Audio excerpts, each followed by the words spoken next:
What's up, YouTube? ODST General back again with another Operation Trebuchet news update. I do apologize for missing last week's video, guys. I tried to record it, and I was getting sick and just didn't record it soon enough, and the audio was really bad because I was so plugged up and everything. So anyways, a lot of stuff to talk about. Some of the stuff is available in-game already with a couple updates that were released. We kind of talked about those a little bit, but then there were some smaller updates pushed afterwards that have added some new weapons.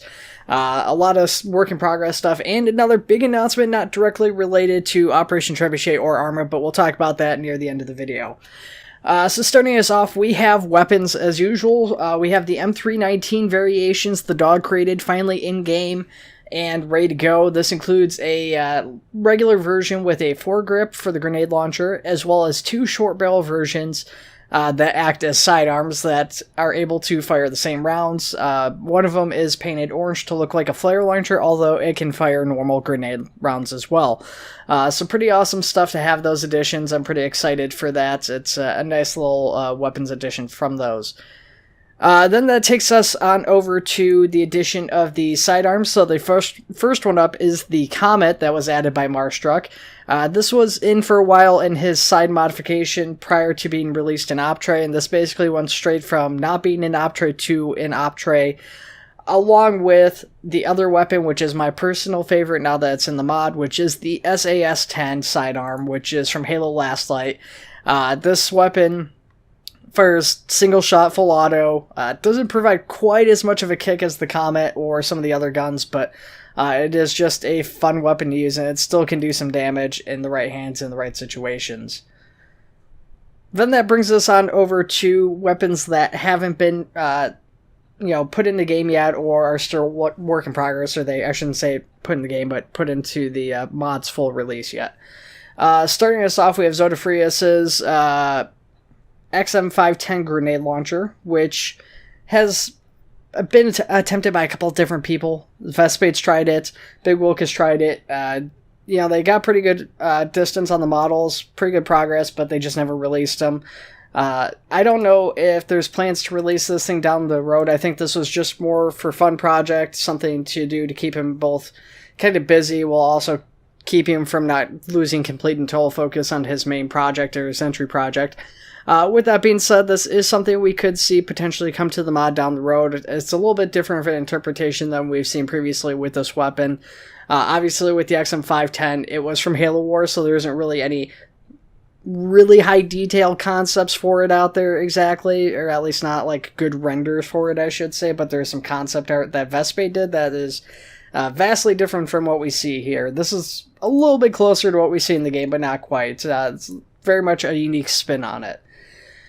Then the Stanchion has made a little bit of progress. They're working on getting that integrated and ready to go. Obviously, this has been sitting kind of in development hell as far as the main Optray mod for a while. It's been sitting in spec word for a while using a placeholder config using the Gauss cannon and stuff like that. So they're working on getting the bipod set up, working on getting this thing functioning with its own config, its own damage configuration, all that stuff. Very excited for it. This gun is a blast. I like the snipers in Arma. I'm not normally a big sniper in a lot of games, but Arma obviously makes snipers a very, very handy tool to have, so I do very much dig it, and I'm very excited to get this thing eventually. Then that moves us on over to vehicles. So as far as vehicles go, we have a little bit of a peek at the Wombats. They are working on getting the landing gear configured, working properly and set up. As you can tell, shadows are still messed up, and there's still a lot of other things that need to be tweaked and changed with this. But a little bit of progress on that front, so I want to show it off. Now, this next one's pretty big. The Sun Devil is getting worked on finally.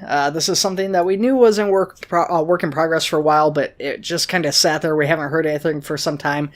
Looks like they've got it in-game. I'm guessing it's still got a long ways to go before the configs are set up fully and ready to go.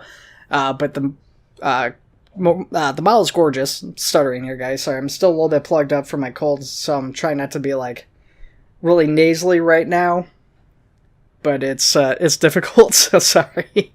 But anyways, the model is gorgeous looking, and I'm very excited for it. This is going to be a great asset to have, I think. I'm very psyched for this in particular. Then that brings us back to Marstruck, and we've got the Catfish, which has been set up for the Pelican's maglock here. So the maglock is now able to come in, drop this thing off in the water, pick it up from the water. Maybe a little bit more difficult, but it's technically possible. And that's great. It's a nice little feature here, and I think that's some units are going to find this very handy. I suspect most people probably won't use it, but the fact that it is an option is great, and it is actually pretty handy if you do choose to use it. So then that brings us on over to static objects, and we've got Zodafrius's entry project, which is the Halo 3 computers, the ones you see around Crow's Nest, and yeah, it's a pretty cool computer here. I'm pretty excited for it. It's a nice little prop that you can really put anywhere in any building, and it's going to make it just feel slightly more Halo. These little portable computer cases, so I'm pretty excited for that. Not much else to say with regards to that as of right now, though. And then we go on over to First Contact. So for First Contact, we have some work by Mark, a newer developer, and he is working on making the bubble shield a throwable object, so you can basically throw it just like a grenade, and it will work as it did in the initial trailer for Halo 3. I forget if that was from Starry Night or not. I can't remember the name of the trailer, but I'm pretty sure it's the Starry Night trailer that you see this thing thrown like a grenade, and Chief just plants it into the ground like that.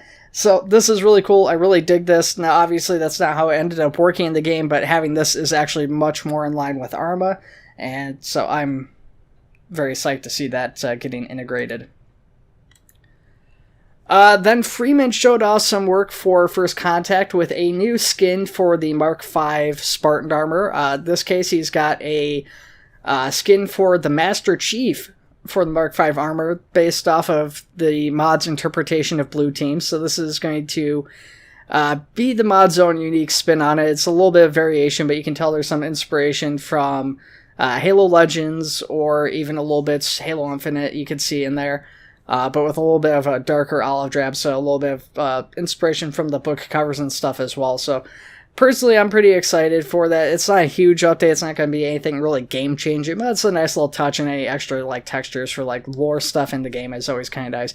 Lacrack started as Sergeant Johnson face, but we never ended up actually getting that from the mod, and it never really went anywhere, so seeing some more actual lore things as prop pieces and stuff, I'm excited for it. It's a nice touch, I think. Then that brings us to Kenny, who has been working on buildings. In this case, he is working on the Foundry prop pieces, or floor pieces, or pieces. And yeah, just a lot of different blocks and stuff to work with. Nothing super crazy or advanced or game-changing here either, but a lot of building blocks, a lot of potential for these, especially with certain community members, and we all know who they are. But we're going to see probably a lot of cool compositions coming out with these, and a lot of integration into Forerunner structures and maps, because these are going to really fit well with those assets as well. So I'm very excited to see all these blocks and stuff being added. I'm just imagining a lot of different possibilities with them already, and kind of interested, like I said, to see where people go with it. So then this next one is some work by Rabid Duck Sauce, and I'm pretty excited for this, but I'm guessing this is going to probably change a fair bit before we actually see anything like this integrated. But Rabid Duck Sauce has decided to start on a Flood combat form, and he's looking at the Brutes as a base model, so you can see he's kind of rendered out a very rough-looking Brute here. Very basic, but basically wants something that he could start at and twist and contort it and turn it into a Flood combat form version of a Brute. And the thing looks pretty twisted and pretty disturbing, especially in its Flood combat form stages here. So very exciting stuff there. Obviously, seeing the Flood in any way, shape, or form is going to be pretty awesome. I'm very much waiting for that. But man, if we see him in really twisting, contorted states like some of what we've seen here, I don't know if I'm ready to fight that, guys. I'll be honest with you. Okay, so that moves us on over to the community side of things, and we've got some pretty awesome stuff coming from the community. Starting us off, we have Ethan with his Halberd class destroyer. He's shifted his focus to interiors, so that's work on the hangars, staircases, hallways, stuff like that. A lot of different things he's working on here. And he has been posting screenshot after screenshot this week, so just a ton of stuff that he's been putting his effort into and really doubling down on his work here.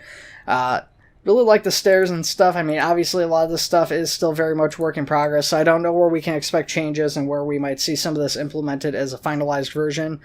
A little bit brighter than what we're used to with the Drake class, but, you know, that's got its pros and its cons, and, you know, I think for the most part works out. It's definitely much larger hallways, which, you know, for some units and stuff has been a big criticism, and I know from a game design standpoint, you know, I've seen spaceships and stuff a lot of times, you know, ones based off lore that would typically have tighter hallway usually go with a larger hallway. That's the nice thing with the Halberd, is that we don't really know what its hallways are supposed to look like, so he can get away with these larger hallways, and functionally they're going to be a little bit nicer because you won't have like camera clipping and freaking out if you're in third person, and also more people can just move around freely without having to worry about tripping over each other and stuff like that. So it's going to be a nice little addition to see these larger hallways, I think, and they're going to serve especially this larger ship very well. And then that brings us on over to Gamma. So as far as Gamma goes, they're going to be wrapping us up for this video, and they've got a few different projects that they're working on, that they continue to work on.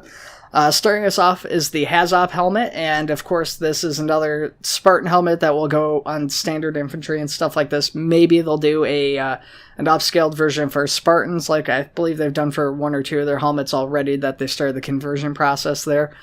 But yeah, you see the Hazop operator helmet that they're working on. It's still very much work in progress, as is the other one which I'm about to show off, which is the JFO helmet. Very unique helmet choices, not my personal favorites, but definitely standouts as far as design and aesthetics go, so it's kind of interesting to see where they'll be going with that, what these final versions, I should say, will look like. And then rounding us out for the last of the video is Gamma's version of the Wombat. So a little bit of a different choice for the landing gear, a little bit different than what we do see in the actual Halo game, but maybe a little bit nicer looking in my opinion, a little bit more detailed than what we get in the actual Halo games. But obviously, you know, a little bit further off than what we've currently got in Optray, because it's still very much in the modeling stages and stuff like that, but they have been making progress very quickly on this beast, so we'll see what this thing looks like once it's completed and everything. And once again, this, I do believe, will be going into their public mod for Gamma, so hopefully we'll be getting this thing sooner rather than later. So that wraps up the Arma side of things. That is the official Optray mod, the community mods, all that. But we do have one additional piece of information to talk about, which you guys may have already seen depending on what times these videos will come out at. But basically, SCE has released, and if you're part of the Optray Discord or you've been part of it, you may have seen SCE, you may have wondered, and you know, I've actually kind of teased it out, so a few of you guys may actually know already what it is, but SCE is Squad Combat Evolved. So the Squad video game has a Halo mod. It is from technically a different section of the development team from Operation Trebuchet, so these are mostly different developers, but it has been done under the Article 2 Studios banner, so this is technically not Operation Trebuchet, but it's sort of Operation Trebuchet, and news and development will be going through the Operation Trebuchet Discord going forward in the future. Like I said, I do have a video for that. I don't know when that will be released compared to this. It will probably have come out before. I'm not sure, though. But keep your eyes peeled for that. If you guys are interested, I do a little quick showcase of what all has come out in the initial release, and I'll be doing continued coverage for that as they continue their development. Alright, guys, thank you for watching. As always, it's much appreciated. As always, I also want to know what you guys are most excited for from today's video and what future assets you guys would like to see or changes you guys would like to see to Operation Trebuchet. Let me know in the comments below, guys, and take it easy.